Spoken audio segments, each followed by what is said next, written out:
Alright folks, Alan Rubel coming back at you for Ozark Mountain Outdoor Ventures. Coming at you again today, just got another quick how-to. If you've seen that video here recently, I did a how to rig up a swim bait, and in that video I continued to say you hook it, you rig it like a worm, you rig it like a worm. And then I was thinking a little bit later, I was like, geez Al, what if they aren't sure on how to rig a worm? You didn't do much help. So anyway, that made me think about this package of worms that I had, that I've had for a while, but I really like it. I'll give you a better look at it, on what it says. It's actually Tiki Man wave worms. I've never heard of the brand before. They were given to me by a friend. But on the back, I love this little illustration here. I'll go over it here just real quick. So on the video that I have with the swim baits, I mean, basically the hook is the same, but there are a few different ways that you can rig a worm, and we're just going to kind of go over those real quickly, maybe discuss a little bit of why you would use one over the other in a different situation. So let's get right into it. Alright, so anyway, here I'm just going to do a real quick how-to.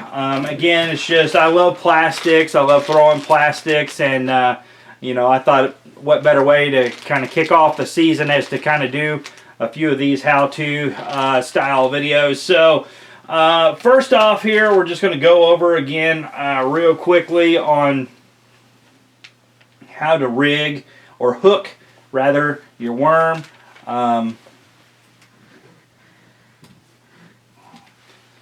to hook your worm. So basically, you find your seam, you find your center, get lined up, and I always kind of start with the bottom here on the inner portion of the hook, and you just kind of go in about an inch or to where it starts bending on the hook. Now these are 5/0 hooks, so they're a little bit big, but I got this big. I think that's a 12-inch hook there. So, and you run that all the way down to your hook. You turn it around, and now you use your worm to determine where that hook's going to fall, like this. Stretch it out just a little bit. Enter the hook. Oop, easier if I do it this way, where it's actually facing me. Sorry.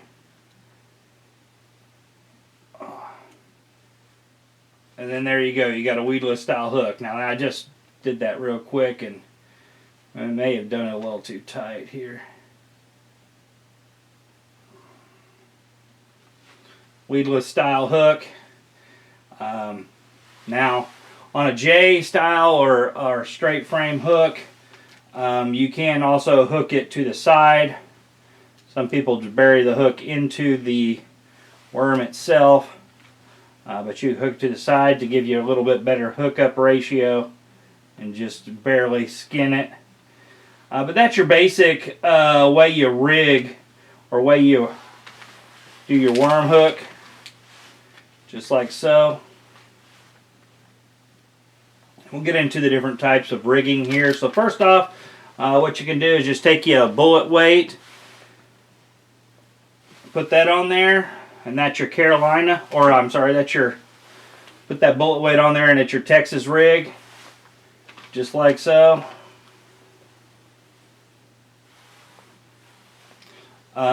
If you was to put a split shot or slip sink or a sinker on there, 12 to 18 inches, that gives you your Carolina rig. The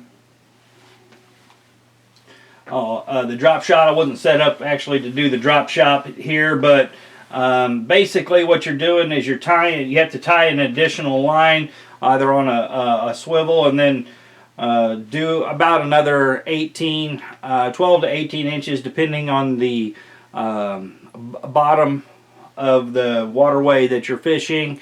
If you have, really deep mud or tall grass, you might go with that 18 inches. If not, then you can get away with 12 inches. But that is your basic concept, tied into a swivel there. And my favorite way, to be real honest with you, is just to go weightless. I like, the good thing about plastic baits is that they have a natural fall to them, and I just like going. You have to be patient to let it get down in there, and that's one thing about a sinker. It gets you down to the bottom. If you find the fish and they're in a deep area, then you know, that sinker will help you get there a little bit quicker. But I like if you're fishing the shallows, and you know, or it's later in the summer and they're hitting top water, towards the top of the water. I just like just going with just the hook and the line, the weightless rig, and there's nothing wrong with that at all. That's the way I usually catch them.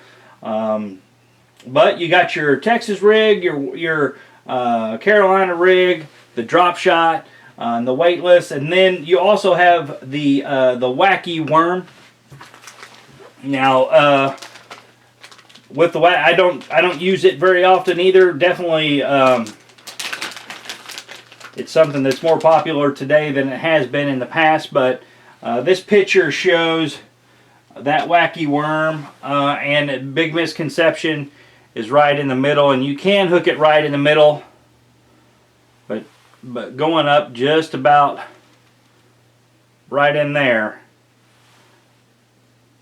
will work just as well as in the middle, and helps that presentation just a little bit as well. This one's nice that has a slit there where it's supposed to go, but that's your Wacky rig as well. So I mean, there's a lot of different ways to rig it. I remember when I was a kid, we have a community pond here, and I used to get up on Saturdays and get up early in the summer and go down to that our community pond, Nelson Pond, and it would be 6 o'clock in the morning. I remember one morning that I met a stranger there, and we were talking fishing, and I was telling him I was using plastics, and I kept missing them. And if you're trying to get a kid to be able to catch catching bass on a finesse type of worm, and they're not able to set the hook, you can run that hook down, and get it closer to the tail. That if they're just biting that tail, that'll help the hookup ratio too. If you're catching those little bass and not being able to hook up on them, I don't even know if there's a name for that, but that's a good way to get a youngster hooked on fishing. And I remember that to this day. I couldn't have been more than 13 years old maybe when that nice old man gave me that information. So anyway, was just going to do a real quick how-to and give you some of the different styles of riggings for plastic worms. Again, we're going to be going hard at them here this spring and summer. So if you haven't already, go ahead and hit the like and subscribe button to the YouTube channel, and we'll see you next time.